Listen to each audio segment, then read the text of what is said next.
نحمدہ و نصلی علی رسول الکریم اما بعد اعوذ باللہ من الشیطان الرجیم بسم اللہ الرحمن الرحیم وَيَقُولُ الَّذِينَ كَفَرُوا لَوْلَا أُنزِلَ عَلَيْهِ آيَاتٌ مِّن رَّبِّهِ إِنَّمَا أَنتَ مُنذِرٌ وَلِكُلِّ قَوْمٍ هَادٍ اللہ یعلم ما تحمل كل انثى وما تغیض الارحام وما تزداد وكل شيء عنده بمقدار عالم الغیب والشہادۃ الکبیر المتعال سواء منکم من اسر القول ومن جہر به ومن هو مستخف باللیل وسارب بالنہار له معقبات من بین یدیہ ومن خلفہ یحفظونہ من امر اللہ ان اللہ لا یغیر ما بقوم حتی یغیروا ما بانفسہم وإذا اراد اللہ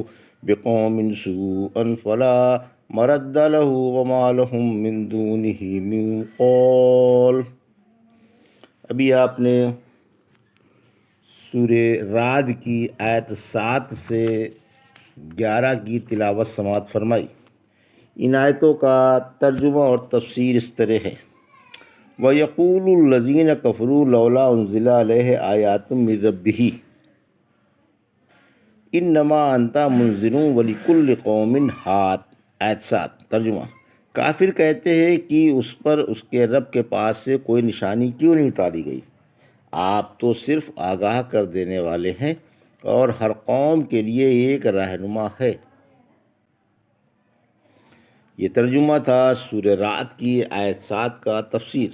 رحمت عالم صلی اللہ علیہ وسلم پر کافروں کا اعتراض۔ مشرک کہا کرتے تھے کہ پہلے نبیوں کی طرح یہ پیغمبر ہمارے پاس کوئی نشانی کیوں نہیں لائے، کہ صفا پہاڑ کو سونا کیوں نہیں بنا دیتے، مکے کی سرزمین سے پہاڑ کیوں نہیں ہٹا دیتے، اور پہاڑوں کی جگہ ہرا بھرا میدان کیوں نہیں بنا دیتے، اور نہریں جاری کیوں نہیں کر دیتے۔ سورہ اسراء کی آیت 59 میں فرمایا: نشانیاں بھیجنے میں ہمیں صرف اس بات نے روک رکھا ہے کہ پہلوں نے انہیں نہیں مانا تھا، پھر جس طرح پہلے تباہ ہو گئے اسی طرح اگر تم بھی معجزوں کا انکار کر بیٹھو گے تو عذاب میں گرفتار ہو جاؤ گے۔ اس لیے ہمارا تم پر فضل و کرم ہے کہ ہم تمہارے منہ مانگے معجزے نہیں اتارتے۔ پھر فرمایا کہ آپ تو صرف لوگوں کو جگا دینے والے ہیں اور آپ کا صرف یہ فرض ہے کہ لوگوں کو پیغام رسالت پہنچا دیں جس کا آپ کو حکم ہے۔ سورہ بقرہ کی آیت 272 میں فرمایا: آپ کے ذمے لوگوں کو منزل مراد تک پہنچانا نہیں، یہ کام اللہ کا ہے، وہ جسے چاہے منزل مراد تک پہنچا دے۔ پھر فرمایا کہ ہر قوم میں ایک داعی ہوتا ہے جو انہیں اللہ کے دین کی دعوت دیتا ہے۔ یہاں ہادی سے مراد نبی اکرم صلی اللہ علیہ وسلم، یعنی ہر قوم میں ایک نبی آیا ہے۔ چنانچہ فرمایا سورہ فاطر کی آیت 24 میں: کوئی ایسی قوم نہیں جس میں کوئی جگانے والا نہ آیا ہو۔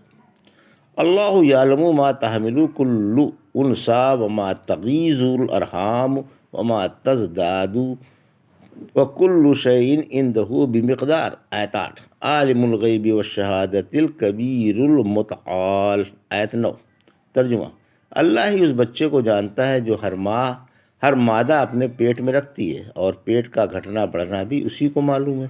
اس کے پاس ہر چیز کا ایک اندازہ ہے، وہ چھپی کھلی باتوں کو جاننے والا ہے اور سب سے بڑا اور بلند شان والا ہے۔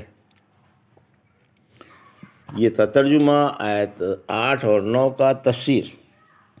آیت 8 عالم الغیب اللہ ہی ہے۔ اللہ ہر چیز کو جانتا ہے، ہر جاندار مادہ کے پیٹ والے بچے کا حال اسے بخوبی معلوم ہے۔ سورہ لقمان کی آیت 34 میں فرمایا: اللہ ہی کو معلوم ہے کہ رحموں میں کیا ہے، نر ہے یا مادہ، خوبصورت ہے یا بدصورت، اچھا ہے یا برا، لمبی عمر والا ہے یا کم عمر والا۔ سورہ نجم کی آیت 32 میں فرمایا: جب اس نے تم کو مٹی سے بنایا تب بھی وہ تم سے خوب واقف تھا، اور اس وقت بھی جب تم ماؤں کے پیٹ میں تھے۔ رحمت عالم صلی اللہ علیہ وسلم نے فرمایا: غیب کی 5 چابیاں ہیں جنہیں اللہ کے سوا کوئی نہیں جانتا۔ کل کی بات اللہ کے سوا کوئی نہیں جانتا۔ رحم کے گھٹنے بڑھنے کو اللہ کے سوا کوئی نہیں جانتا۔ بارش برسانے کی قدرت اللہ کے سوا کوئی نہیں جانتا۔ کسی کو کچھ خبر نہیں کہ اسے کس جگہ موت آئے گی، اور قیامت کے آنے کا ٹھیک وقت اللہ کے سوا کوئی نہیں جانتا۔ رحم کی کمی بیشی کی تفسیر۔ پھر فرمایا کہ وہی رحم کی کمی بیشی کو جانتا ہے، یعنی اسے خوب معلوم ہے کہ پیٹ کا بچہ ادھورا پیدا ہوگا یا پورا۔ حمل ساقط ہو جائے گا یا پورے دنوں میں سالم بچہ پیدا ہوگا، اور مردہ پیدا ہوگا یا زندہ۔ کسی کے پورے 10 ماہ میں بچہ پیدا ہوتا ہے، کسی کے 9 ماہ میں۔ غرض یہ کہ 9 ماہ سے گھٹ جانا بڑھ جانا سب کچھ اللہ کے علم میں ہے۔ پھر فرمایا کہ اللہ کے پاس ہر چیز کا ایک اندازہ اور ایک مقررہ مدت متعین ہے۔ مخلوق کی روزیاں اور عمریں سب مقرر ہیں۔ ایک دفعہ رحمت عالم صلی اللہ علیہ وسلم کی کسی صاحبزادی نے آپ کو ایک آدمی بھیج کر بلوایا کہ آپ کا نواسہ سکرات کی حالت میں ہے، آپ کا اس وقت اس کے پاس پہنچنا ضروری ہے۔ آپ نے یہ جواب کہلا بھیجا کہ لی اور دی ہوئی ہر چیز اسی کی ہے، اور اس کے پاس ہر چیز کی ایک مقررہ مدت ہے۔ ان سے کہو کہ صبر کر کے آخرت کا اجر سمیٹیں۔ آیت 9۔ اللہ ان چیزوں سے بھی خبردار ہے کہ جن کا لوگ مشاہدہ کرتے ہیں، اور ان چیزوں سے بھی جو ان سے اوجھل ہیں۔ اس سے کوئی چیز بھی چھپی ہوئی نہیں۔ وہ سب سے بڑا ہے، ہر چیز سے بلند ہے۔ اس کے علم نے دنیا کی ہر چیز گھیر لی ہے، اور وہ ہر چیز پر غالب ہے، خواہ غلبے سے کوئی خوش ہو یا ناخوش۔ لوگوں کی گردنیں اس کے آگے جھکی ہوئی ہیں، اور سب اسی کے فرما بردار ہیں۔ سواء منکم من اسر القول ومن جہر به ومن هو مستخف باللیل وسارب بالنہار۔ آیت 10۔ لہ معقبات من بین یدیہ ومن خلفہ یحفظونہ من امر اللہ ان اللہ لا یغیر ما بقوم حتی یغیروا ما بانفسہم واذا اراد اللہ بقوم سوءا فلا مرد لہ وما لہم من دونہ من وال۔ آیت 11۔ ترجمہ۔ اس کے آگے چپکے باتیں کرنے والے اور زور زور سے بولنے والے اور رات میں چھپے ہوئے اور دن میں چلنے والے سب برابر ہیں۔ انسان کے آگے پیچھے یک کے بعد دیگرے آنے والے اس کے پہرے دار مقرر ہیں، جو اللہ کے حکم سے اس کی حفاظت کرتے ہیں۔ یاد رکھو، اللہ کسی قوم کی حالت نہیں بدلتا جب تک خود قوم اپنی حالت جو ان کے دلوں میں ہے نہ بدل ڈالے، اور جب اللہ کسی قوم پر برائی کا ارادہ کر لیتا ہے تو پھر وہ بدلتا نہیں، اور اس کے سوا لوگوں کا کوئی بھی کار ساز نہیں۔ یہ تھا ترجمہ آیت 10 اور 11 کا۔ تفسیر۔ اللہ کا علم غیر محدود ہے۔ اللہ کے علم کی ہمگیری کا بیان ہے کہ اس کے علم کے دائرے میں کائنات کی ایک ایک چیز بند ہے، اور اس کے علم کے آگے چپکے باتیں کرنے والے اور زور زور سے بولنے والے دونوں برابر ہیں۔ سورہ طٰہٰ کی آیت 7 میں فرمایا، اگر تم زور سے بات کرو تو وہ تو پوشیدہ سے پوشیدہ بات بھی جانتا ہے۔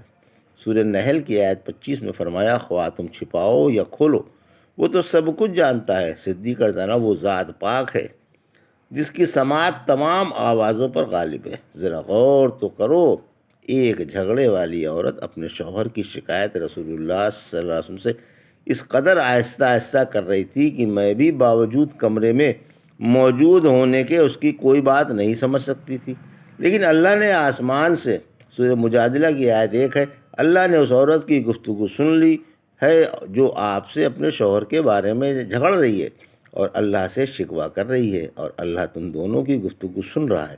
یقیناً اللہ بڑا ہی سننے والا اور دیکھنے والا ہے۔ اتار دی۔ پھر فرمایا، اللہ کے آگے رات کے اندھیرے میں گھر میں چھپا ہوا اور دن کے اجالے میں سر بازار چلنے والا دونوں برابر ہیں۔ جسے اللہ کو اس کے حالات معلوم ہیں، اس طرح اس کے بھی معلوم ہیں۔ سورہ ہود کی آیت 5 میں فرمایا، دیکھو جب لوگ کپڑا اوڑھ لیتے ہیں تو اللہ ان کی چھپی کھلی ساری باتیں جانتا ہے۔ آیت 11۔ محافظ فرشتے، یعنی انسان کی حفاظت کے لیے پہرے دار فرشتے مقرر ہیں جو انہیں آفات اور مصائب سے بچاتے رہتے ہیں۔ نیکی اور بدی کے لکھنے والے فرشتے دن رات کے الگ الگ ہیں، اور یک کے بعد دیگرے آتے جاتے رہتے ہیں۔ دائیں بائیں 2 فرشتے مقرر ہیں جو عمل لکھتے ہیں۔ دائیں جانب والا نیکیاں اور بائیں جانب والا برائیاں لکھتا ہے۔ اسی طرح 2 فرشتے حفاظت کے لیے مقرر ہیں، ایک آگے رہتا ہے اور ایک پیچھے، لہذا انسان ہر وقت 4 فرشتوں میں گھرا رہتا ہے، 2 عمل لکھنے والے اور 2 حفاظت کرنے والے، جو دن کے الگ ہوتے ہیں اور رات کے الگ۔ چنانچہ صحیح حدیث میں آیا ہے کہ تمہارے پاس یک کے بعد دیگرے دن رات کے فرشتے آتے رہتے ہیں جو صبح کی اور عصر کی نماز میں جمع ہو جاتے ہیں۔ پھر رات والے فرشتے صبح کی نماز کے بعد آسمان پر چڑھتے ہیں تو ان سے ان کا رب پوچھتا ہے، حالانکہ وہ خوب جانتا ہے کہ تم میرے بندوں کو کس حال میں چھوڑا۔ یہ عرض کرتے ہیں کہ ہم جب ان کے پاس گئے تھے اس وقت بھی انہیں نماز ہی میں پایا تھا، اور اب آئے ہیں تو اب بھی نماز ہی میں چھوڑ آئے ہیں۔ سورہ قاف کی آیت 18 میں فرمایا، انسان کوئی لفظ منہ سے نہیں نکالنے پاتا مگر اس کے پاس ایک طاق میں لگا ہوا تیار رہتا ہے، دو فرشتے تمہارے آگے پیچھے رہتے ہیں۔ سورہ رعد کی آیت 11 میں فرمایا، انسان کے آگے پیچھے پہرے دار فرشتے ہیں، ایک فرشتہ تمہاری پیشانی پکڑے رہتا ہے۔ جب تم اللہ کے آگے عاجزی کا اظہار کرتے ہو تو وہ تمہارے درجے بلند کر دیتا ہے، اور جب تم اکڑتے ہو تو تم کو پست و سرنگوں کر دیتا ہے۔ دو فرشتے تمہارے دونوں ہونٹوں پر مقرر ہیں، جن کا کام تمہارے درود کی حفاظت کرنا ہے جو تم نے رسول اللہ صلی اللہ علیہ وسلم بھیجا ہے۔ ایک فرشتہ تمہارے منہ کے پاس کھڑا رہتا ہے جو تمہارے منہ میں کسی سانپ کو نہیں جانے دیتا، اور دو فرشتے تمہاری آنکھوں پر ہیں۔ یہ 10 فرشتے ہیں جو دن رات کے ملا کر 20 ہوتے ہیں۔ اس طرح ہر شخص پر 20 فرشتے مقرر ہیں، اور گمراہ کرنے کے لیے دن میں تو ابلیس ہے اور رات کو اس کے ذریات ہیں۔ رحمت عالم صلی اللہ علیہ وسلم نے فرمایا، تم میں سے کوئی بھی ایسا نہیں جس کا ساتھی ایک جن اور ایک فرشتہ نہ ہو۔ صحابہ نے پوچھا کہ آپ بھی نہیں؟ فرمایا میں بھی نہیں، لیکن اللہ نے اس پر میری مدد فرمائی ہے۔ میرا جن ساتھی مجھے نیکی ہی کا شوق دلاتا ہے۔ پھر فرمایا کہ یہ فرشتے اللہ کے حکم سے انسان کی حفاظت کرتے ہیں۔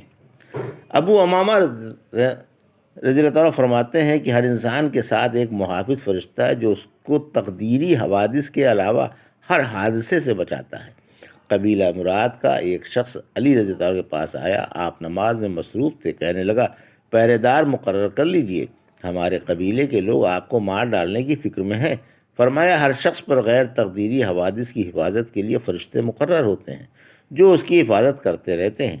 ہاں، جب تقدیر کا لکھا ہوا حادثہ پیش آنے والا ہوتا ہے تو وہ الگ ہو جاتے ہیں۔ یاد رکھو، مقررہ وقت ایک مضبوط قلعہ اور بہترین ڈھال ہے۔ یہ بھی مطلب بتایا گیا ہے کہ اللہ کے حکم سے فرشتے امر الہی سے حفاظت کرتے ہیں۔ یہ تھا سورہ رعد کی آیت 7 سے 11 کا ترجمہ اور تفسیر جو ابھی آپ نے سماعت فرمائی۔